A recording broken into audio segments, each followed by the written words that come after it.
Di Pegadaian tuh udah cukup umur, udah 120 tahun di industri ini. Kami sangat sehat kondisinya, kondisi keuangannya sangat sehat, masih bertumbuh, hanya memang sangat old book. Old book artinya apa? Memang hampir 90% nasabah Pegadaian memang adalah, boomer kali ya, atau mungkin lebih, older than that gitu ya. Dan layanannya pun sangat konvensional, dijual lewat outlet yang lebih dari 4.500.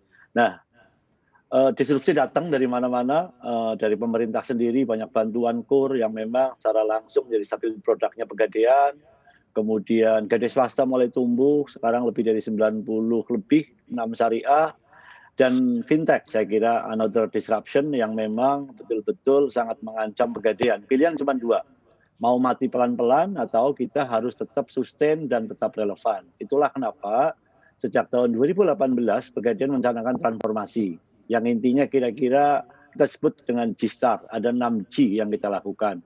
Jadi yang pertama adalah Grow Core, bagaimana kita menguatkan bisnis inti Gade, kemudian Grab New, kita bagaimana memperbaiki produk, memperbarui produk agar tetap relevan dengan kebutuhan masyarakat. Yang ketiga tentu saja butuh dukungan groom talent, teknologi, dan juga culture. Kira-kira secara singkat begini, Pegadaian sekarang sedang membangun enterprise startup. Jadi mindset-nya, cara kerjanya, toolingnya, semuanya seperti startup jadi di dalam satu enterprise Pegadaian. Intinya agar apa? Pegadaian tetap relevan dengan kebutuhan nasabah, tetap terkinian, dan juga bisa memperoleh nasabah baru, terutama yang memang masih ke depan milenial dan Gen Z nasabah. Kira-kira itu. Jadi produknya memang kita beruntung, terutama di IT tadi pertanyaan Mbak adalah bahwa kita belum invest terlalu banyak di IT sehingga kita bisa mengadop the latest teknologi yang ada di IT.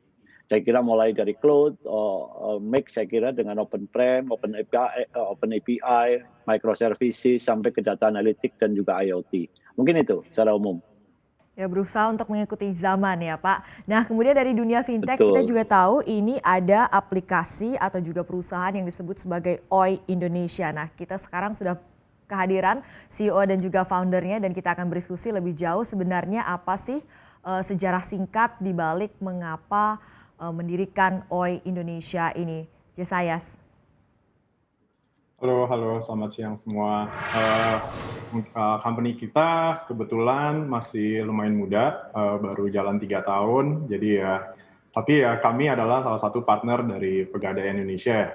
Company kami bekerja di bidang infrastructure payment. Jadi infrastructure payment itu lebih menopang bisnis-bisnis fintech yang ada di Indonesia, menopang banyak perusahaan seperti e-commerce, kita processing payment ya, jadi di back-end side kita very fokus untuk ya tadi kan seperti tim CNBC bilang ada sekitar 3.000 fintech company yang ada di Indonesia, ada 116 bank, ada 40 digital money player. Nah, kita itu adalah company yang bergerak di bagian belakangnya mereka untuk memproses semua kebutuhan money in, money out-nya ya, selama mereka perlu money movement, itu baik online ataupun offline, kita adalah company yang bergerak di bidang untuk memfasilitasi ini semua untuk semua player yang ada di depan, gitu sih. Kita adalah company yang menopang semua player-player yang ada di depan, gitu sih.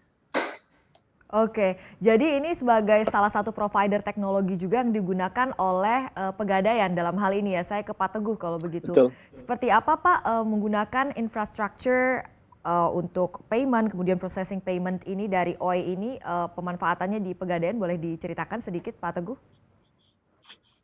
Oke, jadi problem utama digitalisasi memang adalah karena sebagian besar customer kita masih cash basis. Tentu saja cash kan susah didigitalkan. Itulah kenapa kita mencari partner yang memang bagaimana men-shift dari cash basis ini menjadi non-cash. Nah, salah satu keterbatasannya memang tadi juga CNBC sudah menyampaikan, bank penetration kita masih cukup rendah, terutama kepemilikan rekening aktif. Itulah kenapa kita mencoba mengganting sebanyak mungkin partner dalam dua hal. Satu, dalam memperbanyak kepemilikan rekening, terutama perbankan. Yang kedua adalah pembayaran antar bank.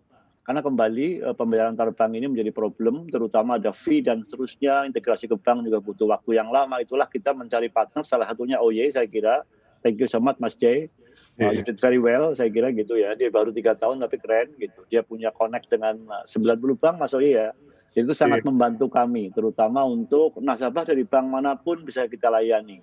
Dengan bantuan OY, saya kira nasabah sangat dengan mudah, dengan biaya yang sangat murah untuk melakukan transaksi di Pegadaian gitu, dengan non cash, terutama ini penting gitu. Saya kira itu, jadi saya thank you juga Mas OY, terutama sangat membantu kami dalam mendigitalkan nasabah Pegadaian. Jangan lupa install aplikasi CNBC Indonesia di App Store maupun di Play Store untuk mendapatkan informasi dan perkembangan terkini dari berita-berita ekonomi dan bisnis.